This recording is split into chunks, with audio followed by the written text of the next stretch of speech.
Samantala sa dog lovers dyan, nasubok na rin ba ng inyong fur babies ang inyong pasensya?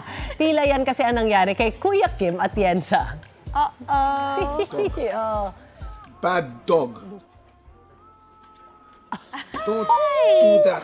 Gutom! Sa kanyang TikTok video, pinakita ni Kuya Kim na nasira ang kanyang passport matapos ngat-ngatin daw ng alaga niyang si Lolo Joe. At habang pinapagalitan pa, inaabot pa rin ni Lolo Joe ang passport at kumakagat pa ulit. Ayaw magpaawat Kaya naman sa caption ni Kuya Kim, patience, patience, patience.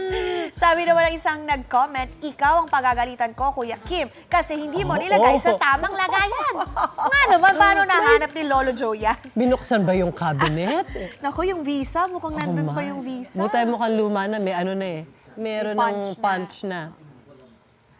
Mga kapuso, para una ka sa mga balita, mag-subscribe sa GMA Integrated News sa YouTube. Sa mga kapuso abroad, subaybayan niyo po kami sa GMA Pinoy TV at sa www.gmanews.tv.